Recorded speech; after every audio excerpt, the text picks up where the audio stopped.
Bonjour à tous. Merci de nous retrouver pour ce 4e interview. Je vais vous présenter dans un instant la personne que j'ai conviée aujourd'hui qui va nous parler de sa situation qui est très particulière.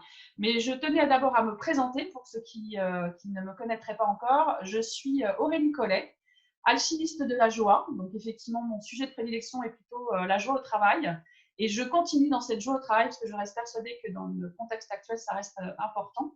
J'accompagne les entreprises dans leur mise en place de démarches de qualité de vie au travail. Et j'ai aussi une casquette de Chief Happiness Officer externalisée à temps partagé et aussi une casquette de conférencière sur le thème de la joie.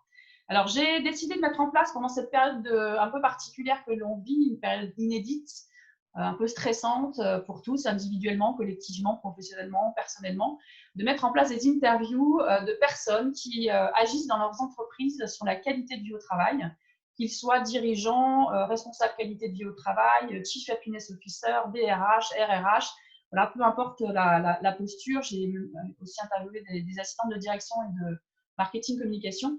Mais le but du jeu, c'était de leur faire qu'ils fassent part de leur expérience de qualité de vie au travail qui, pour moi, est extrêmement important en ce moment.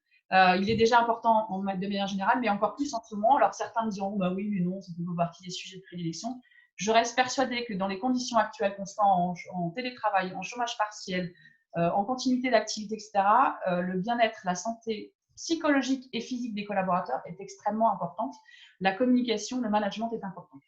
Donc, j'ai invité plusieurs personnes et aujourd'hui, je reçois Cécile Mkavavo, qui est responsable projet qualité de vie au travail, santé et handicap. Ça, c'est un sujet qui me plaît bien aussi, au sein du Royal Monceau, l'hôtel Royal Monceau à Paris. Donc, qui est dans une situation très particulière parce que, comme vous savez tous, les hôtels, restaurants, bars sont tous fermés. Mais Cécile a eu la gentillesse de participer à mes interviews pour nous raconter un petit peu comment ça se passait chez eux. Donc, je vais la laisser se présenter, nous laisser se présenter sur son poste, son rôle, sa mission en temps normal, et nous présenter aussi le Royal Monceau pour ceux qui ne connaîtraient pas le Royal Monceau. Voilà, Cécile, je te souhaite la bienvenue parmi nous. Merci et je te laisse la parole pour te présenter. Bonjour Aurélie, bonjour à tous, merci de m'avoir invitée.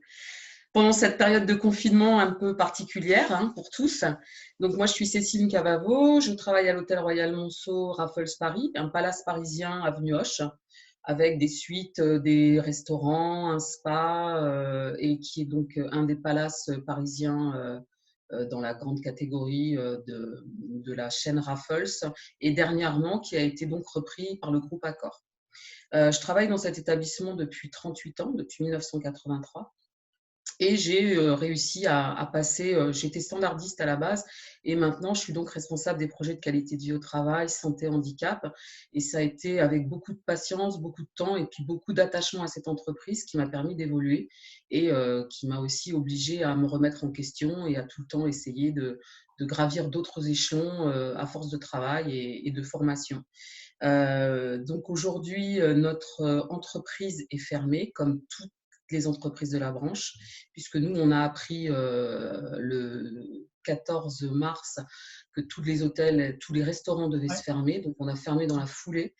C'était complètement inattendu, puisque le président de la République n'avait pas vraiment été précis lors de son annonce sur ce. Et c'est le Premier ministre qui nous a un petit peu mis le couteau sous la gorge, on va dire. Donc, on s'est retrouvé du jour au lendemain avec une masse salariale, des restaurants fermés, de la nourriture commandée, enfin voilà. Et des clients qui étaient certainement encore dans l'hôtel aussi, j'imagine. Et des clients à Ah, ça nous a coupé. l'hôtel et des réservations. Donc, il a fallu tout chambouler, dire aux gens que, désolé, mais de par les annonces du gouvernement, on était obligé de se plier à la loi en vigueur. Donc, on a tout de suite été convoqués par la direction. Je suis également déléguée syndicale auprès de la CFE-CGC. Je représente l'encadrement et je suis présidente des HCR pour la CFE-CGC. Je précise parce que ça va être important et intéressant par la suite. Pour savoir comment justement la qualité de vie au travail rentre aussi par le soutien social en même temps. Et donc, ce qui s'est passé, on a donc eu un CSE extraordinaire où la direction nous a annoncé le 16 mars donc 2 jours après l'annonce gouvernementale que nous allions être mis au chômage partiel. Donc ça a été une décision unilatérale de l'employeur, puisqu'il n'avait pas eu le temps de le faire par accord, vu la durée tellement express. Et on n'a donc pas donné un avis favorable sur le chômage partiel. Il a été sous réserve que nous puissions avoir 100% du salaire pris complètement par l'employeur et par l'État. Puisqu'aujourd'hui, le chômage partiel est à hauteur de 70% du brut. Donc nous, vu notre contexte et puis vu ce qu'on avait, notre histoire, parce que c'est aussi important dans ce contexte aujourd'hui de présent, parce qu'aujourd'hui, on n'est que dans le présent. On ne sait pas que va être le futur. On vit des situations au jour le jour. La législation change au jour le jour. On apprend tous les jours qu'il y a des nouveautés. Et en même temps, on s'aperçoit que c'est en train de réduire aussi la faculté des partenaires sociaux, du pouvoir de négocier, puisqu'aujourd'hui, l'employeur, n'ayant plus le temps, met les choses de façon unilatérale. Et évidemment, il y a des dérives qui vont impacter les acquis sociaux qui ont été quand même négociés par les partenaires précédemment pour le bien et pour les droits. Et ces acquis sociaux-là, tu penses qu'ils sont bousculés, en tout cas en ce moment, de façon temporaire, ou tu penses qu'il va y avoir une déviance sur le long terme? Je pense. C'est ce qui se raconte aussi quand on écoute les médias, quand on voit que le Code du travail a été promulgué, sans rentrer dans des débats trop politiques. Mais voilà. Non, si, parce que quand on lit les circulaires et quand on lit les décrets, parce que moi je me tiens vraiment informée, il y a des petites choses qui ne sont pas vraiment notifiées. On oublie par exemple de dire à durée déterminée. Voilà, on oublie cette petite phrase. Donc ça sous-entendrait que quand il va falloir reprendre l'activité, étant donné que cette petite phrase n'est pas dans le décret, on peut sous-entendre. La porte ouverte à tout, malgré ce que d'autres peuvent dire. Moi, je pense qu'il y a plein de choses. Déjà, on a pu constater que le pouvoir des partenaires sociaux avait été revu avec les ordonnances. Bon, à la limite, ça, je dis qu'à un moment, il fallait se remettre en question aussi d'un point de vue, d'un regard syndicaliste. Je trouve qu'aussi, on n'était pas très bon au niveau du partenariat social. Je trouve qu'il y a eu des dérives de certaines organisations syndicales et j'estime que quand on est dans une entreprise, on se doit d'abord de défendre les intérêts de l'entreprise pour pouvoir continuer à travailler. S'il n'y a pas d'entreprise, il n'y a pas de collaborateurs et les syndicats n'ont pas lieu d'être non plus. Enfin, il y a un moment donné, soyons cohérents dans le processus. S'il n'y a pas de chef d'entreprise, il n'y a pas d'entreprise, il n'y a pas de travail et il n'y a pas de collaborateurs et les syndicats n'ont aucune raison d'exister. Tout à fait. Donc voilà. Mais certaines personnes, le syndicalisme, ce sont des individus. Donc, quand l'individu s'approprie un pouvoir, c'est là qu'on s'aperçoit qu'il y a des dérives, où il y a des choses qui ne sont pas bien gérées. Et c'est là qu'on s'aperçoit, avec un individu, ça va se passer d'une certaine façon. Et il suffit que ce soit une autre personne avec une personnalité différente, un emploi, une fonction, parce que tout dépend des fonctions. Quand on donne, par exemple, un pouvoir de représenter le personnel, on va parler directement à l'employeur. Cet employeur, on n'a peut-être jamais l'occasion de le voir. Il ne sait même pas qui on est selon les fonctions qu'on occupe dans la hiérarchie. Donc, une fois qu'on se retrouve face à l'employeur avec un pouvoir de face à face et d'égal à égal, il y a des personnalités qui explosent, qui ont un peu la grosse tête. C'est l'occasion de dire tout ce qu'on n'a pas l'occasion de faire et de dire en n'ayant pas cette opportunité-là. En fait. Donc, en se servant des salariés, se servant toujours des salariés. Les salariés m'ont dit que. Voilà. C'est ça. Donc, en fait, tout ça a bousculé tout le monde. Donc, nous avons donc appris qu'on allait être mis au chômage partiel. Nous avons été mis au chômage partiel. L'ordonnance du 27 mars aujourd'hui prévoit qu'on n'a plus à demander aux salariés protégés leur autorisation de pouvoir basculer au chômage partiel. Donc, moi, étant titulaire au CSE, j'ai basculé au chômage partiel. Et je suis d'ailleurs au chômage partiel depuis le je ne sais pas, le 17 mars, je pense. Et donc, étant au chômage partiel, j'ai plus de communication avec mon entreprise, à part la communication que m'apporte la direction, qui est une newsletter qu'on a eue une dizaine de jours après la fermeture. Et donc, je me suis dit, il faut que je trouve un biais. Je me suis donc servi de mon mandat en créant une page WhatsApp qui s'appelle la CFE-CGCI Royal Monceau Info, juste pour mes collaborateurs. Donc, j'ai ouvert cette page en disant que c'était pour les adhérents, pour les sympathisants. Et puis, petit à petit, le bouche à oreille a fait que les gens ont appris qu'il y avait un groupe WhatsApp où je donnais des informations puisque j'assistais aux réunions et qu'immédiatement, ayant assisté aux réunions, je pouvais témoigner légitimement en tant que participante de ce qui avait été dit sur le chômage partiel, sur le paiement des salaires. Donc, ça a fait une boule de neige et de communication. Maintenant, on est une centaine sur ce groupe. Au début, on était une trentaine, quarantaine. Donc, les gens ont entendu, ont demandé à être connectés. Donc, aujourd'hui, je me retrouve dans une situation assez particulière. C'est que je suis devenue un peu l'interlocuteur référent de l'Hôtel Royal Monceau pour ces salariés qui sont au courant du groupe. Et donc, moi, je donne toutes les informations sans filtre, vraiment avec une transparence complète, sans débat politique, sans prosélytisme. C'est vraiment que de la com. Et je peux utiliser ce moyen, ce levier de communication grâce à mon mandat, puisque j'ai toute déontologie et légitimité pour parler à mon collège. Les salariés aussi employés, puisque moi, je ne représente que les cadres et les maîtrises, ont demandé. Donc, je les ai aussi inscrits en sympathisant. Et du coup, ils se passent les informations. Et donc, dans ce groupe, j'ai énormément de chefs de service et de cadres. Et du coup, j'ai quand même été claire avec ma direction, j'ai été transparente, j'ai appelé ma DRH et je lui ai dit je suis transparente avec vous, j'ai créé un groupe syndical qui est le Royal Monceau CFE-CGC. Sachez qu'on est très nombreux et qu'aujourd'hui, j'ai pris le relais qui vous appartient et qui vous incombe, mais je ne veux pas être... Je ne veux pas faire de l'ingérence dans la communication des RH. Je comprends que ce soit compliqué pour vous parce que vous n'avez pas non plus le temps de pouvoir mettre tout en place, en sachant qu'aujourd'hui, ma DRH est une DRH qui vient d'arriver. Elle est là depuis… Oui, ça, c'est compliqué aussi probablement pour elle, je pense. On ne la connaît pas et on ne la connaît pas. Et notre directeur général vient d'arriver. Ils sont arrivés le 16 mars. Vous avez quand même une tête de direction, on va dire, qui débarque. Alors, qui ne doit pas débuter dans le métier non plus, parce qu'on n'arrive pas à la tête d'un hôtel comme Royal Monceau en sortant de l'école hôtelière, mais qui ne connaît pas ses collaborateurs, arrive dans une situation très complexe. Donc, du coup, c'est aussi difficile pour eux. Donc, il y a aussi cette bienveillance probablement à avoir envers eux aussi et ne pas leur casser du bois sur le dos. C'est ça. Voilà. Donc, mais en même temps, moi j'ai une position, donc je leur ai expliqué ma posture. J'ai dit, moi je suis dans mon rôle, je suis dans mon mandat. Je suis certes responsable des projets de qualité de vie, pas de problème. Donc je peux œuvrer puisque je suis un petit peu, j'appartiens à la direction générale, mais je réfère au RH, ce qui est tout à fait normal parce que c'est de la gestion des ressources humaines, la qualité de vie au travail. Donc j'ai pas de problème avec ça.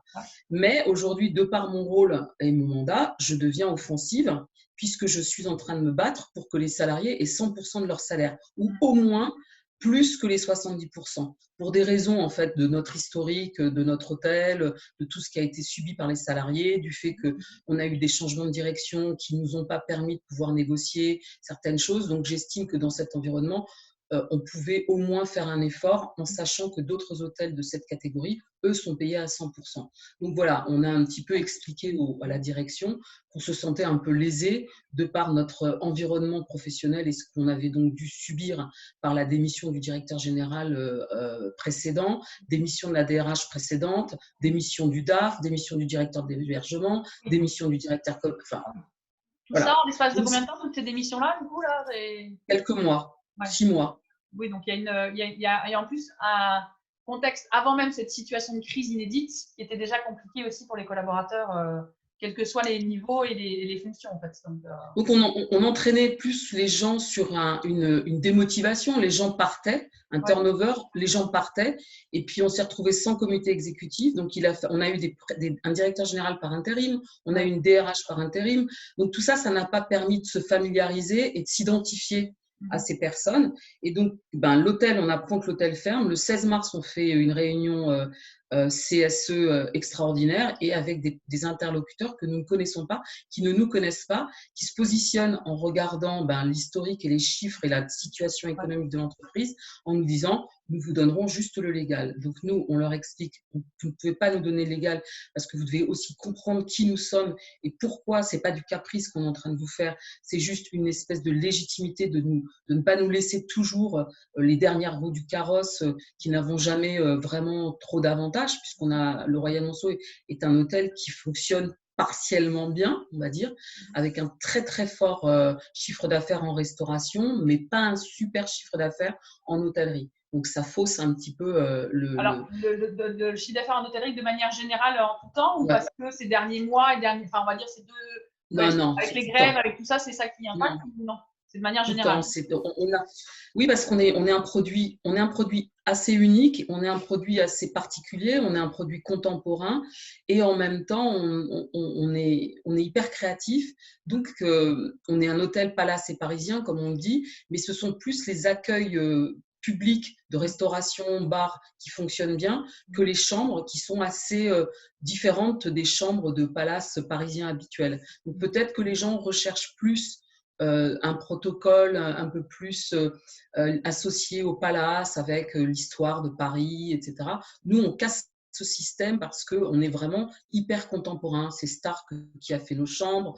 Il y a plein de choses avec des petits clins d'œil de pas mal de choses, mais qui sont complètement atypiques et qui ne correspondent pas du tout au protocole des grands hôtels, des palaces comme le Ritz ou Plaza Athénée. Donc, Ouais. on rame un petit peu, mais on a des équipes qui sont fantastiques parce que de par cette problématique-là, eh ben, ça soude les équipes et ça nous rend hyper solidaires Ouais. parce on devient très attaché à cette entreprise qui est difficile et on se l'est donc approprié pour ceux qui sont restés, parce que ceux qui restent, ben, ce sont des gens qui sont quand même hyper attachés à l'entreprise, mais dans un contexte… Je te coupe juste 2 secondes. Donc, tu as dit qu'il y avait eu un gros turnover au niveau de la direction, etc. Mais de manière générale, l'ancienneté moyenne des collaborateurs à l'hôtel, c'est quoi? Parce que toi, tu dis 30 et quelques années, c'est déjà assez énorme. Mais de manière générale…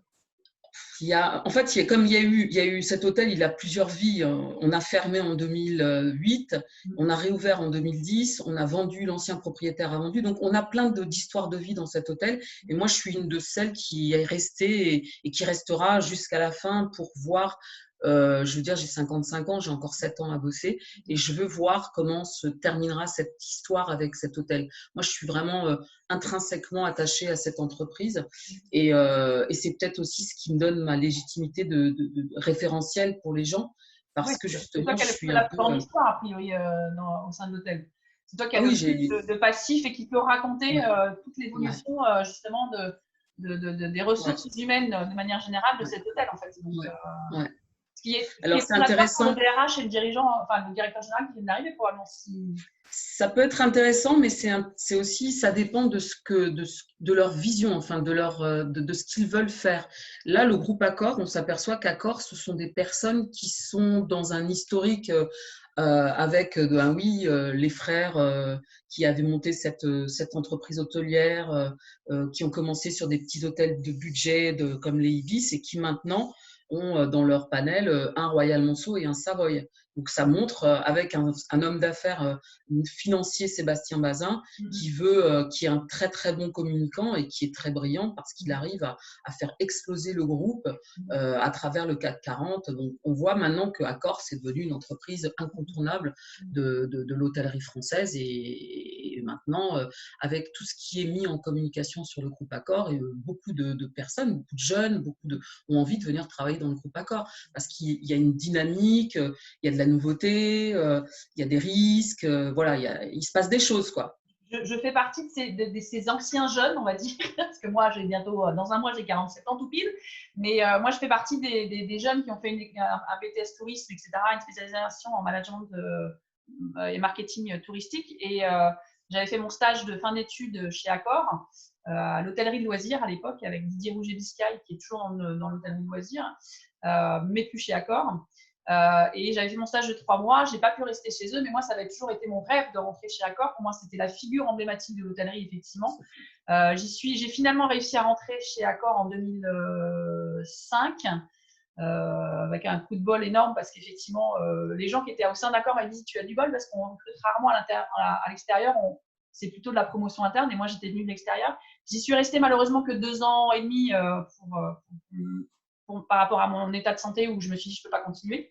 Mais j'ai vu toute cette évolution d'Accor et effectivement, moi j'ai connu l'époque Gilles Pélisson quand il est arrivé avec Ah les oui, bah Pélisson. voilà, les frères Voilà. Pélisson, bien sûr. Alors, moi, du bruit les Pélisson, j'ai pas connu la fondation, évidemment, heureusement, sinon je serais très, très, très, très vieille. Mais j'ai vu Gilles Pélisson revenir, effectivement, donc en 2005-2006. Ouais, Et je tout suis à fait. partie au moment où, effectivement, Sébastien Bazin venait d'arriver. C'est ça. J'ai pas connu cette ère de Sébastien Bazin. Mais voilà, j'ai vécu une autre expérience aussi avec des anciens de chez Accor qui étaient là depuis des années et des années et des nouveaux qui arrivaient.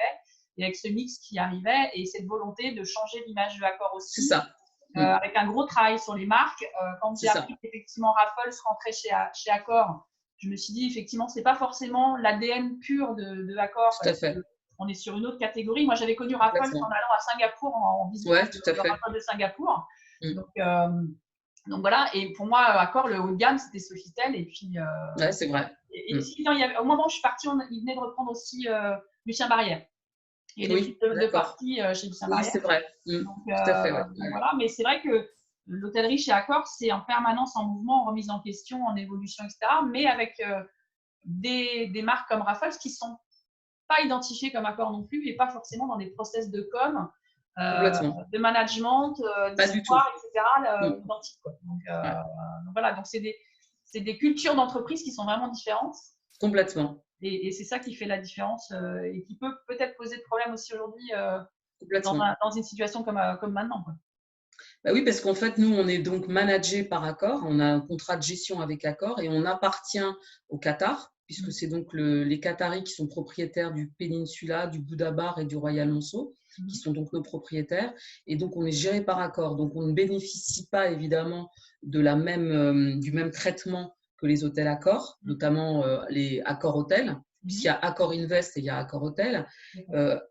Et Accor Hôtel, donc c'est la Tour Arena, et Accor Invest, ce sont les hôtels. Et donc, eux négocient leurs accords, et puis nous sommes la SERM Royal Monceau. Et à partir du moment où on pose le débat sur justement ce différentiel de salaire pour les salariés, ce n'est pas le groupe Accor qui va ramener le différentiel, puisque lui, il a un contrat de gestion, malgré le fait que lui, dans ses hôtels, il a fait des accords à hauteur de 90% ou 100%. Donc voilà, c'est hyper compliqué pour une entreprise comme la nôtre d'avoir des repères, puisque on est géré par un exploitant, mais on appartient à un propriétaire, comme plein d'entreprises, du Louvre Hôtel ou autres, ils sont dans le même environnement économique et politique. Mais ce qui est compliqué, c'est si on reprend l'humain, puisque là je reviens sur le salarié, à travers cette communication humaine que j'ai avec les gens en leur disant nous avons une réunion CSE, voilà, aujourd'hui nous avons demandé 100% des salaires, la direction n'est pas encore d'accord, elle reste ouverte. Et donc moi ça m'oblige aussi à essayer de comprendre, il faut que je comprenne les contraintes de la direction qui vient d'arriver, qui elle non plus n'a pas choisi d'arriver dans ce Covid, n'a pas choisi d'arriver dans un hôtel où on a juste le directeur et la DRH qui restent à l'hôtel et les autres ne sont pas là, ils sont seuls dans un hôtel.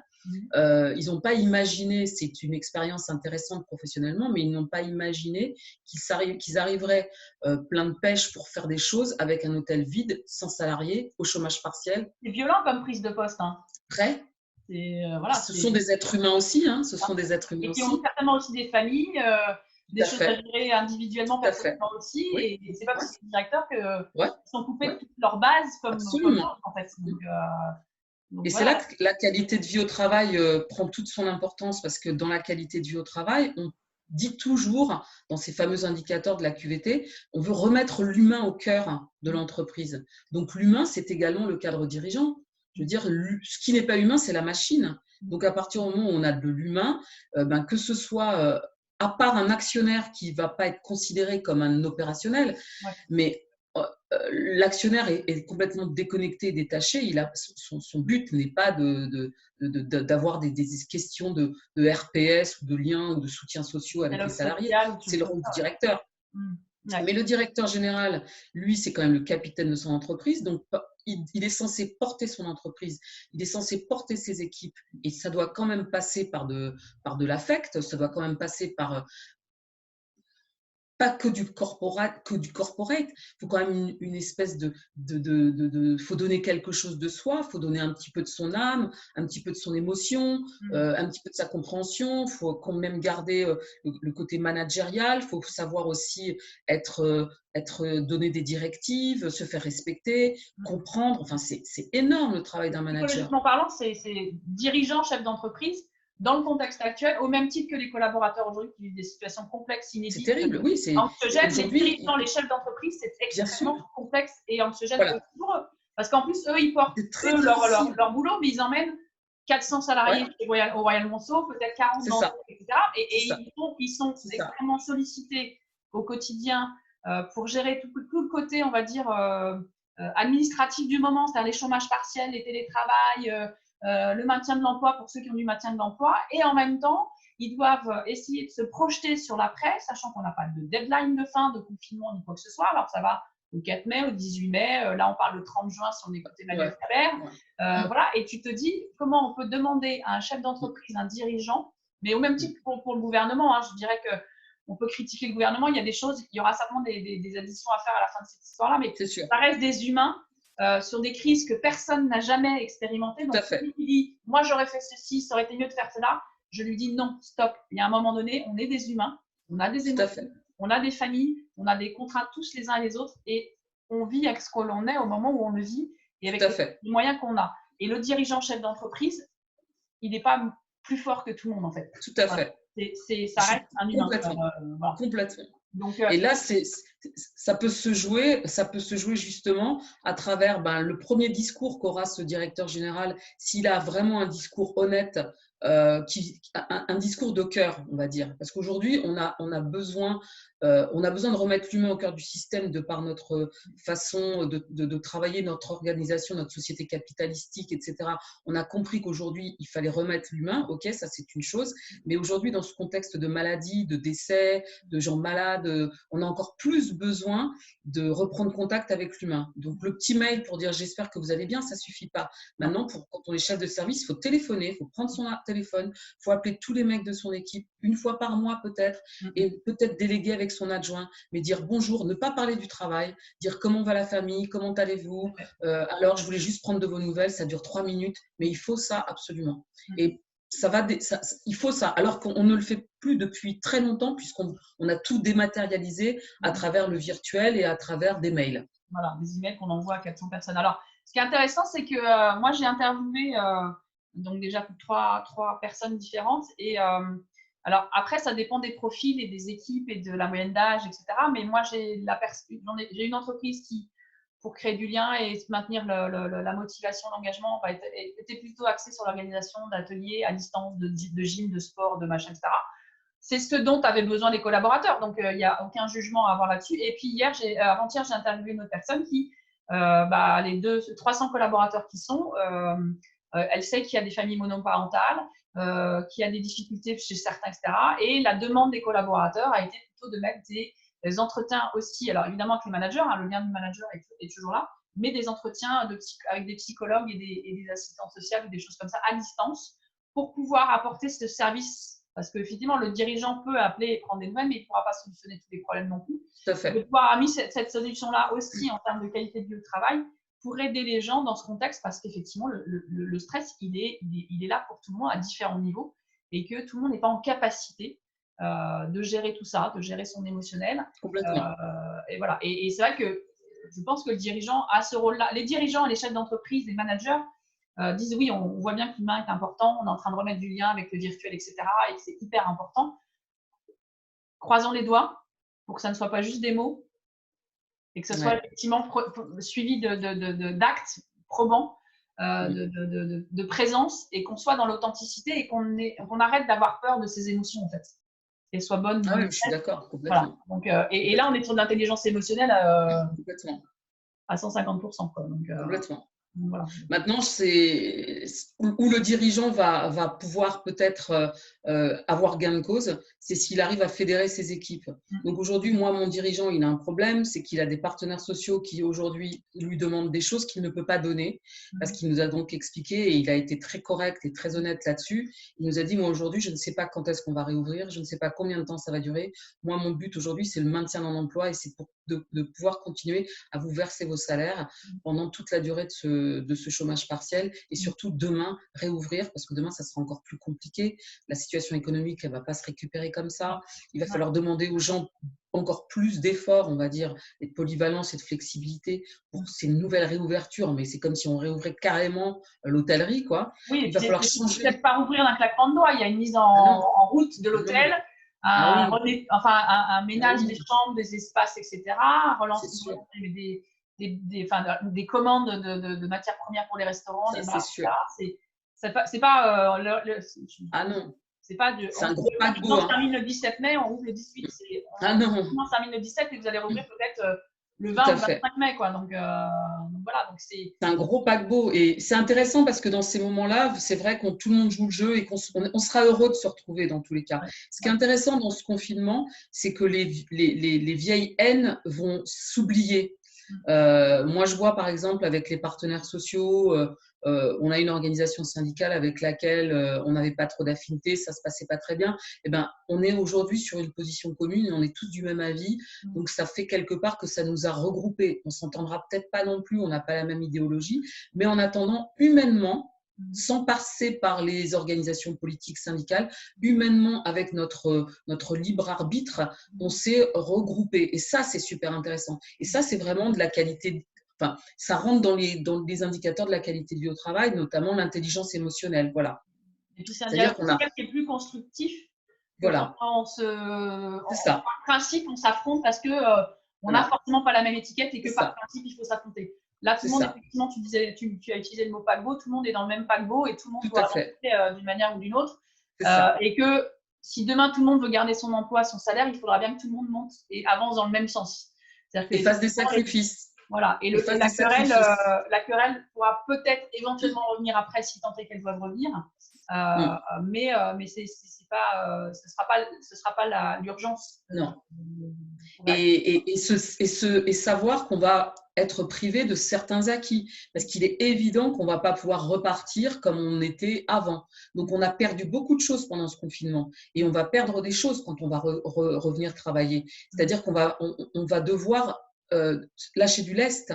Puisque si on veut pouvoir continuer à avoir nos salaires, il va falloir prendre sur les congés payés en cours. Il y a déjà des gens qui sont en train de dire « je ne veux pas qu'on touche à mes congés ». Et je leur dis « mais vous ne vous rendez pas compte, vous avez la chance d'avoir des congés qui vous permettront de pouvoir être rémunérés à 100%.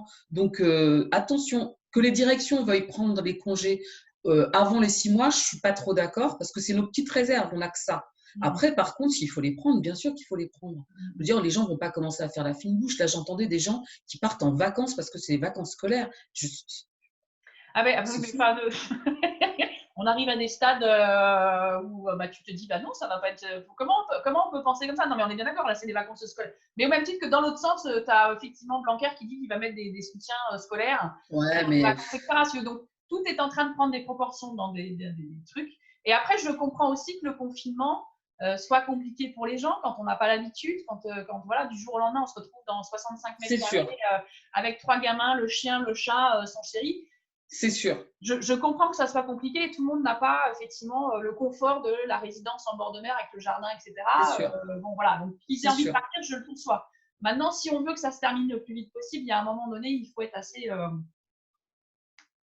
pragmatique et se dire, voilà, ça fait mal là pendant 5 semaines, 6 semaines encore, mais voilà, quand ça reviendra. C'est ça. Moi, c'est comme ça que je vois les choses. Voilà. Ça ne durera pas de toute façon. Ça ne dure jamais. Les situations ne durent jamais. Donc, à un moment, ça va repartir. Évidemment, ça prendra le temps que ça prendra. Là, je pense aussi que quelque part, la nature, on fait du bien à la nature parce qu'on permet à la nature de retrouver un peu de propreté, un petit peu d'air, chose qu'on galvaude pas mal avec notre façon de vivre. Et ça fait du bien aussi à tout le monde dans le sens où ça nous permet aussi de nous remettre en question. on va tous perdre quelque chose et gagner quelque chose dans cette expérience. Et après, dans le retour à l'entreprise, ben, j'espère, enfin moi je vois plus les choses comme ça aujourd'hui. Moi, ça va me donner l'occasion de mettre en place mes projets de qualité de vie au travail et notamment de les proposer à la direction. J'ai plein de projets. Là, je vais monter un réseau social avec une page RM Optimiste pour pouvoir garder le contact avec les gens et les informer de toutes les bonnes nouvelles qui existent aujourd'hui dans la branche, parce qu'il y a quand même des choses qui sont faites, qui sont à disposition des salariés de la branche, qui sont gratuites. Il y a plein de choses. Il y a aussi la façon de voir le verre plein. Il y a aussi, voilà, il y a plein de choses. Et puis, ça peut créer aussi du soutien. Moi, je vois aujourd'hui que j'ai des contacts avec des salariés de l'entreprise avec lesquels je ne parlais pas avant. On se téléphone et là, on est en train de créer du lien. C'est pour ça que la direction doit faire attention, qu'on ne se retrouve pas, nous, les salariés, à créer notre lien et que la direction soit mise de côté parce que eux sont les boss, les patrons, qui sont en train de ne pas vouloir nous donner notre salaire à 100%. Et puis nous, c'est des méchants et on va, faut pas rentrer dans ce système-là. C'est que le reflet de ce qui se passe avec la population et le gouvernement, en fait. Hein, surtout pas faire ça.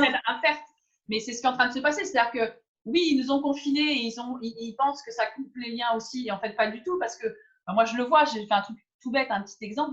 J'ai lancé les apérovirus sur l'Afterwork 2.0. On était 6. C'est pas, voilà, pas beaucoup. Pas beaucoup, hein. Et on était 6 d'horizons différents, des gens qui ne se connaissaient pas. Et en fait, ils ont découvert des métiers, des choses, des façons de voir, etc. Et ça a été un enrichissement parce que il y en a qui faisaient partie d'un labo pharmaceutique italien, donc il y avait encore qui vivait le confinement depuis le télétravail depuis plus longtemps que nous. On avait une coach ici à Lamballe, qui était à 15 minutes de chez moi, que je ne connaissais pas. Enfin, voilà. Et donc, du coup, c'est des rencontres. Et donc, il y a des liens qui sont en train de se créer. Tout à fait. Dans le truc d'en bas, hein, comme on dit. Et c'est juste le reflet entre le bas de l'entreprise et le haut de l'entreprise et le bas de la citoyenneté et le haut de la Tout à fait. Et je pense, et on en parlait à avec Olivier Viau, que tu connais bien, qui lui était plutôt assez pessimiste de savoir si, oui, on allait peut-être passer de 5 à 10% de gens qui allaient se mettre en mouvement, mais qu'il n'était pas hyper persuadé que ça allait se mettre en mouvement. Et on lui a répondu avec une autre personne que c'était dans l'entreprise que ça allait bouger. Parce que justement, c'est ce que tu dis, c'est le lien qui est en train de se créer de nouveau, avec des nouveaux collaborateurs, où on est en train de se rendre compte en échangeant les uns avec les autres qu'on a d'autres attentes que ce qu'on nous a présenté jusqu'à aujourd'hui. Et ce confinement-là nous oblige à penser différemment et à vouloir d'autres choses et à vivre différemment, en prenant soin de l'humain, de la planète, de plein de choses. Et donc, du coup, l'entreprise va être obligée de se remettre en question aussi pour pouvoir, ce qui était déjà un petit peu en marche pour certaines entreprises. Oui, avec le RSE. Avec la RSE, avec la marque employeur, on voyait bien qu'il y a des entreprises, si elles n'avaient pas travaillé leur marque employeur et qu'elles n'avaient pas effectivement une stratégie RSE, elles n'attiraient pas les collaborateurs. Je pense que ce phénomène-là va s'accentuer. Ah oui, c'est sûr. De toute façon, ça se fera naturellement, on va dire. Parce qu'on ne maîtrise pas là. L'être humain ne maîtrise rien aujourd'hui. Donc, il ne fait que subir et il doit faire marcher sa créativité pour que ça se passe le mieux possible avec des actions positives parce qu'on ne peut plus faire la guerre aujourd'hui puisqu'on ne sait même pas si demain, on ne va pas se mettre à tousser et avoir des problèmes respiratoires. Et le 15, on peut les appeler. Moi, je sais que j'ai des collaboratrices qui m'ont expliqué ce qui leur est arrivé. Le 15 viennent et ils ne vont pas amener les gens à l'hôpital si on peut encore tenir chez nous. Logique. On n'imagine même pas ce que vivent le personnel hospitalier. Les gens ne se rendent pas compte. Moi, je me rends compte pour les EHPAD, parce que je travaille pour une entreprise qui intervient auprès des EHPAD. Et donc, on est un peu en lien avec les EHPAD et le fondateur de la start-up que j'accompagne a des EHPAD en ligne. On ne connaît pas le quart de la moitié du cinquième de ce qui se passe là-bas. Là, j'entendais aux infos qu'ils allaient nous annoncer maintenant des chiffres de décès prenant en compte les décès dans les EHPAD. Je peux vous assurer que le chiffre de ce soir va faire très, très mal. Hein. Ah ouais. Je pense que voilà, je pense parce que les chiffres sont pas positifs, mais en même temps, c'est vrai qu'ils ne comprennent pas les gens des EHPAD. Donc, je pense que ça va être. Ça va être nous, on a des EHPAD, on sait qu'il y a des EHPAD où il y a 15-20 cas sur 60 résidents. Alors, pas pour l'instant décédés, hein, mais bon, tu dis que, voilà, comme en plus, ils sont pas forcément pris en charge dans les hôpitaux, ils décèdent dans les EHPAD. Ouais, je sais. Donc voilà, donc oui, des personnels soignants, les EHPAD, le personnel des EHPAD auquel je pense effectivement, voilà, moi je suis personne vulnérable n'ayant pas de système immunitaire, donc autant dire que je fais tout pour ne voir personne et être asociale au possible.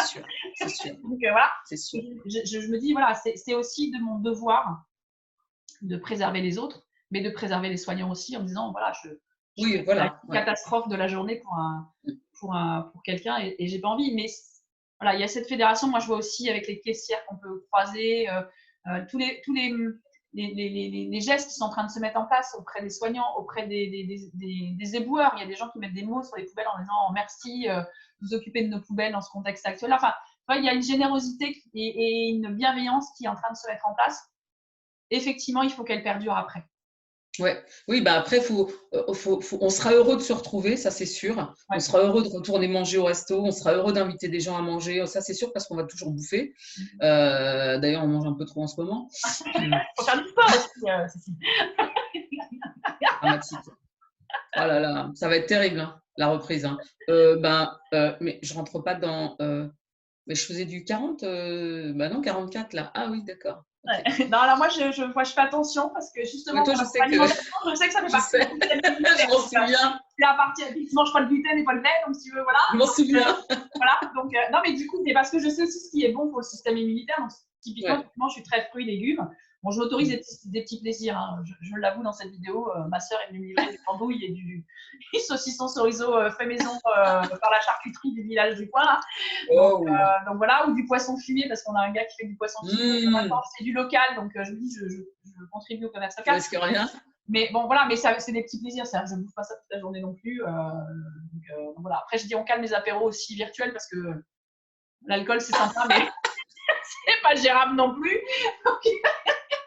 Au début, c'est oui, bonjour, je m'appelle Cécile. Hein, et à la fin, c'est J'ai l'avantage, c'est que je ne prends qu'un verre. Je pars du principe que j'ai encore de la route à faire. Après, comme ça, c'est une vraie excuse. Alors, c'est pas vrai. Les chômages partiels, oui. Mais les chômages partiels avec des apéros. donc voilà. Donc, toi, tu penses que de toute façon, l'après, ce sera du positif et ça me fait plaisir. Oui. Voilà. Oui. Après, c'est de notre responsabilité. Hein, c'est à nous de continuer. Oui, voilà, oui, tout à fait. Il ne faudra pas oublier ce qu'on a vécu. Après, ce qui est intéressant, c'est de voir comment chaque personne réagit. Moi, je le vois avec pas mal de personnes. Il y a des gens qui réagissent en panique, en angoisse. Il y a des gens qui ont des situations de vie familiale très, très compliquées, avec des enfants qui sont malades, avec des maris malades, qui ont où on sent que justement le travail pour eux est très important parce qu'ils sortent. Ils arrivent à sortir de cet environnement familial lourd, difficile. Et là, ils l'ont plus. Ils sont à la maison. On entend, il y a énormément de problématiques, de violences conjugales qui reviennent. Évidemment, de gens qui se remettent à picoler, évidemment. Donc, les gens qui, justement, ne se voient jamais, vivent pas ensemble parce qu'ils vivent au travail et quand ils se retrouvent là, ça doit être terrible. Il faut réapprendre à vivre ensemble. Et puis, je pense qu'ils ont besoin de béquilles dans leur vie de tous les jours. Et moi, je pense qu'après, il va y avoir une telle ferveur, c'est comme une grande fête, quoi. Une telle joie d'être libéré qu'on on va pas passer à côté de ça parce qu'on a perdu des gens au passage. Il y aura eu des morts au passage. Et on aura forcément perdu des gens et victimes du coronavirus, mais j'ai peur aussi qu'on perde des gens justement dû au contexte qui est effectivement ce que tu dis difficile et qu'il y a des choses, des catastrophes qui, pour l'instant, on ne les connaît pas, on ne les entend pas parce que les médias n'ont pas non plus le focus là-dessus et peut-être tant mieux parce que ça évite de remettre de la charge anxiogène en plus. Mais je pense que tout le monde n'est pas apte. Tu dis le travail, c'est une béquille et ça permet de sortir de son quotidien. Et en même temps, il y a aussi ceux qui sont en télétravail, qui sont contents d'avoir ce télétravail-là aussi, parce que effectivement, ça leur donne une cadence, un rythme dans leur journée. Voilà. Alors après, il y en a qui sont assez drôles, hein, qui me disent, moi, je suis habillée en haut, mais je suis pas habillée en bas quand je te vois en vidéo. Donc, voilà. Mais voilà, ça donne une cadence. Enfin, moi, je sais que je suis contente. J'ai toujours télétravaillé toute seule chez moi, donc j'ai ce rythme-là pour moi. Mais je suis contente d'avoir une activité en ce moment parce que sinon, je serais au bord de la déprime comme je vois vraiment plus personne et que je limite les contacts, même les caissières, j'essaie de plus aller les voir. Voilà, donc toutes les situations sont différentes, il n'y en a pas une pire ou mieux que l'autre. Oui, peut-être que si tu as un jardin, c'est plus facile parce que tu peux lâcher les enfants dans le jardin, mais je pense qu'on ne connaît pas la situation de tous. Moi, c'est ce que je disais aussi, j'ai appelé des gens, ils ne me répondaient pas. Et je me dis, bon, ils ont peut-être des occupations, peut-être ils n'ont pas envie de parler.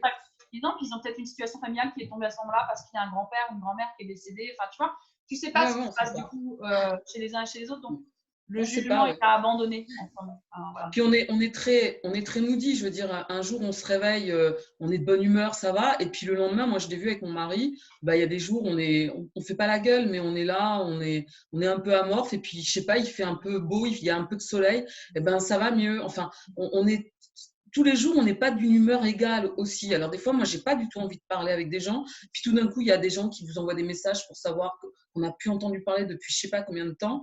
Puis là, ben ça dépend comment on est luné, voilà. Là, c'est vraiment très cyclique, je trouve. Ouais. Ouais, mais moi, j'étais comme ça hier, j'étais pas en grande forme, j'avais pas envie, je n'ai pas forcé, j'ai fait autre chose. Aujourd'hui, je vais mieux, demain, je sais pas de quoi ce sera fait. Et en fait, cette période-là, c'est ce que je dis, il y a deux choses. Ça nous apprend à vivre le jour et à vivre l'instant présent. Parce que de toute façon, on ne peut pas se projeter parce qu'on ne connaît pas les fins de cette période-là.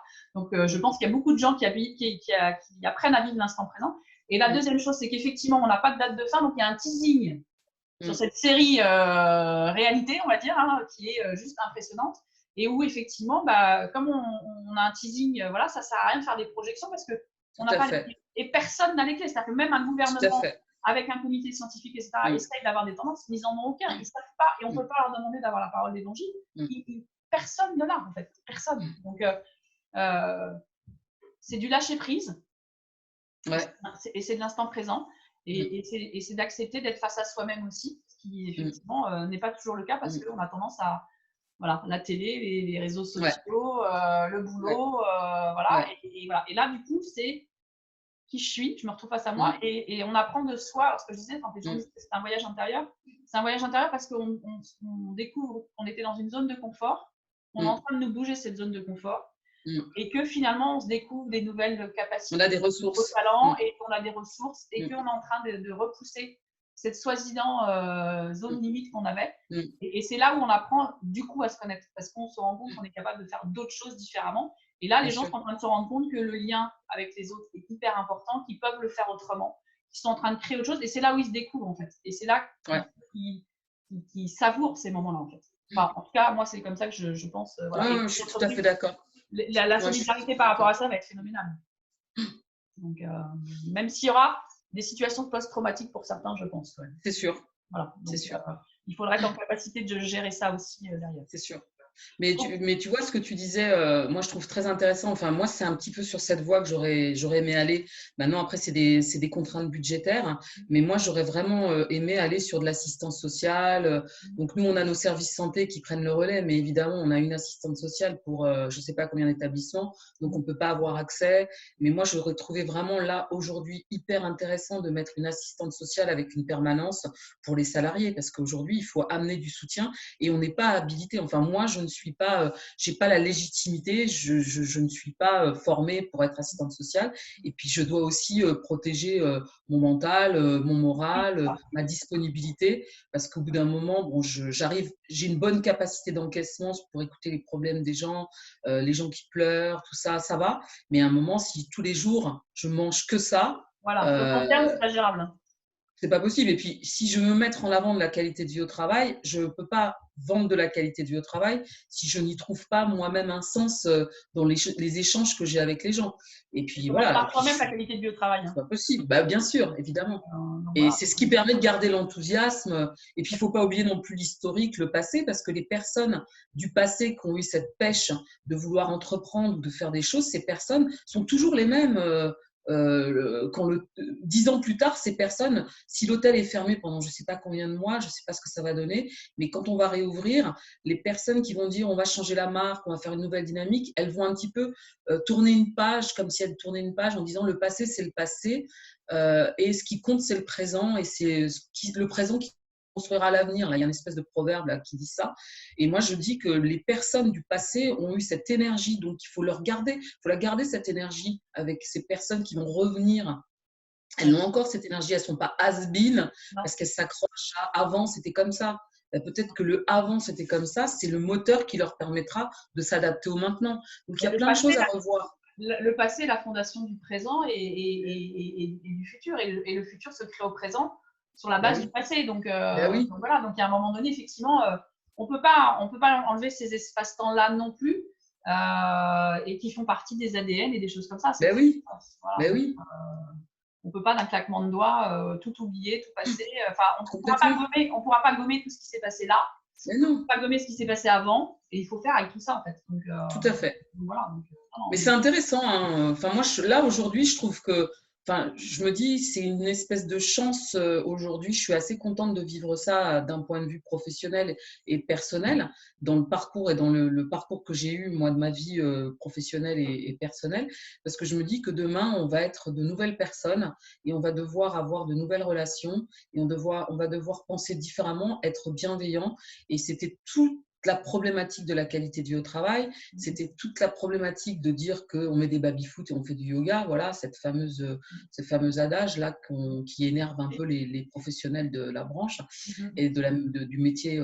Et aussi, là, je vois aussi qu'on est en train de vouloir rallier la QVT au RSE et je dis non, c'est pas pareil. Ça fait partie de la RSE. Ça en fait partie. Voilà, mais je vois que les entreprises sont en train de se dire oui, mais la qualité de votre travail, c'est du RSE. Donc, je dis non, le RSE, c'est le RSE. Si vous voulez avoir des experts RSE, parce que ces gens-là vont faire des études qui vont aller complètement dans la responsabilité sociétale de l'entreprise. Voilà. Mais ce n'est pas du tout le même principe. Ah non, mais et dans les entreprises qui ont déjà cette avancée, il y a un responsable RSE, enfin un directeur RSE, peu importe comment on l'appelle, et il y a un responsable directeur qualité du travail. Évidemment, ils travaillent ensemble parce que la QVT fait partie d'un des piliers, c'est le pilier de la RSE, mais c'est pas de la RSE, ça fait partie. C'est pas que de la RSE. La RSE, c'est aussi plein d'autres choses qu'il faut prendre en considération aussi. Donc, mais ça va peut-être bien parce qu'il y a des entreprises qui vont peut-être se pencher sur le sujet qu'ils n'avaient pas encore vraiment fait. Moi, je m'en rends compte, il y a des gens, la QVT, la RSE, bon voilà, et là, ils vont être contraints. Ils n'ont pas le choix. Voilà. Enfin, c'est un peu ce qu'on disait quand on a parlé de la qualité de travail. Moi, je me souviens quand j'étais à Tours et que j'ai fait mon cursus, mon master, c'était en 2018, 2019, donc c'était encore nouveau, quoi. On parlait plus d'happiness officer. Et après, on a plus parlé de la santé avec la qualité de votre travail. On était plus sur une démarche santé. Donc, ça avait quand même évolué. Et je me souviens, à l'époque, on disait justement, il y a bien un moment où on va devoir s'imposer. Alors, on s'imposait par le coût financier de l'absentéisme, on s'imposait par le coût financier des arrêts de travail, des arrêts maladie, etc. Et puis là, du coup, quelque part, ça va ouvrir la porte à la qualité de vie au travail, puisqu'aujourd'hui, on n'a même plus besoin de parler du coût financier de l'absentéisme, puisque là, le coût financier, il a explosé. On a tous une dette avec le gouvernement aujourd'hui. Donc, maintenant, comme si quelque part, cette idée de qualité de vie au travail, elle était quand même intéressante, mais pour qu'elle puisse s'imposer, il fallait qu'il y ait un événement, parce qu'on n'aurait jamais pu imposer de la qualité de vie au travail dans les entreprises aujourd'hui capitalistes, etc., dans cette société. C'est pas possible. C'était difficile. C'était très difficile. Et aujourd'hui, bim, je suis persuadée qu'aujourd'hui, on va avoir besoin de… Ce sont les RH qui vont reprendre ça, c'est évident. Et je suis sûre et certaine qu'on va avoir besoin justement de référents qualité de vie au travail pour les entreprises de demain après ce confinement. Parce que des gens qui gardent la pêche, qui restent bienveillants, ils l'étaient déjà avant, qui ont voulu toujours voir le verre plein, qui ont toujours gardé de l'optimisme, vouloir rigoler, dédramatiser, y croire encore, rester motivé, être attentif aux problématiques des gens, défendre des intérêts, dire à l'employeur, attention, vous savez, vous devriez faire attention, c'est pas comme si, oui, mais j'ai pas le budget, oui, mais vous savez, c'est important, les risques psychosociaux. Et bien là, aujourd'hui, nous, ça fait longtemps qu'on le porte, ça. C'est ça. On est là, hein. On est là, on est prêts, on vous attend. C'est un peu ça. Nous sommes là. On vous attend, voilà. on est dispo. C'est son Cavavo. on est chez nous en télétravail, on peut commencer comme ça si vous voulez. Donc, Tâche partielle. moi, personnellement, alors micro-entreprise, donc moi, toutes mes conférences, mes ateliers, c'est d'acheter, donc il ne se passe rien. C'est un peu pour ça que je fais des interviews, parce qu'il faut que je m'occupe aussi un petit peu, parce que sinon je m'ennuie. Mais c'est hyper intéressant ce que tu viens de dire, et je suis ravie de t'avoir eu dans les interviews, parce que franchement, tu ouvres un champ des possibles comme j'aime, comme j'adore. Donc voilà. Merci Olivier Viau, si tu nous regardes, de nous avoir présenté. Merci Olivier. qui nous a fait un grand cadeau. Alors on va terminer parce que ça fait déjà longtemps qu'on parle. Ouais, et il y a un moment donné, il faut quand même qu'on rende l'antenne à Cognac Jet. Tout à fait. Et voilà. Je voudrais finir avec un petit portrait chinois. Alors j'ai appelé chinois, mais on m'a fait remarquer, Aurélie, ton humour à 2 balles dans le contexte actuel chinois, c'est pas terrible. Donc bon, alors je l'ai transformé en portrait inuit, esquimau, voilà, ce que tu veux, tu le prends comme tu veux. Dans ce contexte de confinement, petite question, quel livre recommanderais-tu à lire? Ou quel livre? L'art de la guerre. L'art de la guerre? Oui. Je n'ai toujours pas lu, il va falloir que je prenne le temps de le lire. Ouais, c'est génial. Donc, ça fait des années que Stratégie pour la réouverture, ne pas tomber dans les pièges. Génial. Protéger. Ouais. Bon. Donc, tu suggères ça aux dirigeants comme aux collaborateurs, à toute personne. Et se mettre à écrire aussi. Alors moi, je m'offre une parenthèse énorme. L'écriture, moi, je fais déjà de manière générale quand ça tourbillonne dans ma tête, quand je me sens pas bien, etc., de façon complètement, voilà, sans construction. Et là, j'ai trouvé que c'est un bon exercice pour justement lâcher prise, évacuer un certain nombre de choses. Et j'organise un atelier d'écriture avec une amie qui s'appelle Laura Deniol, un atelier d'écriture 2.0 du coup, ce lundi à 14h30. Donc il y a 15 places. Je l'ai mis en ligne hier, il y a déjà 8 places qui ont été réservées. Donc on est obligé de limiter parce que sinon c'est un peu compliqué, mais on a lancé un atelier d'écriture en expliquant que les mots apaisent les mots en fait. Super, et l'objectif, voilà, c'est d'expliquer que d'écrire, le but du jeu n'est pas d'écrire un roman, mais juste de se faire du bien. Voilà. Et de lâcher prise et d'évacuer ce qui va, ce qui va pas d'ailleurs. Hein. Les deux sont possibles. Donc, on fait ça avec Laura lundi 6 avril. Et je pense qu'on en fera d'autres si effectivement ça vous demande parce que je pense que ça fait partie des outils que j'utilise et je me dis dans le contexte actuel peuvent être intéressants. Complètement. Donc, voilà. Une chanson que tu recommanderais dans cette situation, de chanson, une musique que tu recommanderais dans cette période de confinement? Ben moi, j'écoute du rap, quoi. Donc, je serais sur A Tribe Called Quest. D'accord. Alors, moi, je ne connais pas. Il faudra que je demande à mon neveu qui me dira s'il connaît. Avec Q-Tip, voilà. J'écoute ça à fond. Ça me fait du bien. Ok. Une série de télé, Netflix Alors là, il y a une série, ça s'appelle, c'est sur Netflix, ça s'appelle, c'est une série belge qui est hyper particulière. Je me souviens plus. J'ai regardé ça en boucle, mais c'était pas mal. C'est feel good ou c'est pas feel good?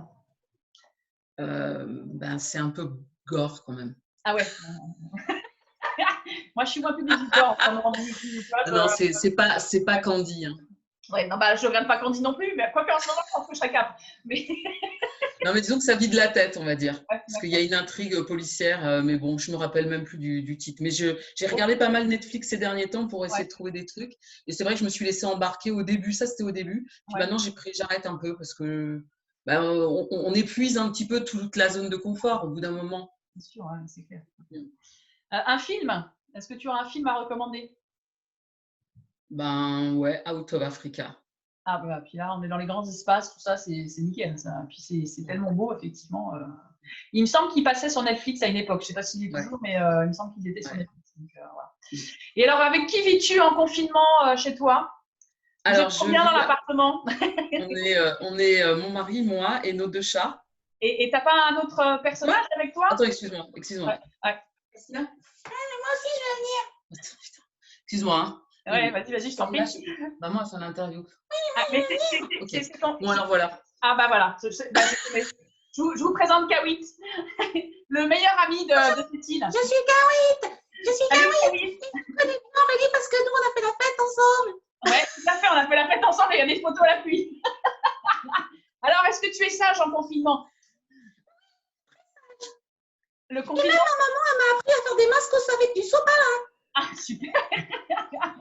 Et ça se passe bien avec le confinement? Tu étais heureux en confinement? Elle m'a voulu sortir pour me promener. Mais moi, je suis un lion. Je ne veux pas être ridicule. Alors, j'ai refusé. Super, Kawit. Je suis ravie de te revoir. En tout cas, merci de ta participation à cette interview. En tout cas, à très vite, Kawit. Je viendrai te voir quand tout ça sera fini. Je viendrai te serrer une petite poigne. 3e semaine. Ouais, on est qu'à la 3e semaine. Mais pour moi, je me suis mis là. Je suis en train de me mettre une petite deadline à mi-mai, en fait, mi-mai, voire fin mai. Bon, je me dis que je me prépare psychologiquement. D'accord. Je me dis que mon anniversaire, je le passerai en confinement seul dans ma baraque. Ah ouais. Je ferai une chouille. Non, tu feras un anniversaire virtuel, on viendra te souhaiter ça. C'est comme ça, mais après, ce que je disais aussi à quelqu'un il n'y a pas longtemps, c'est que mes 40 ans, je les ai fêtés l'année de mes 41 ans, donc on dépasse après.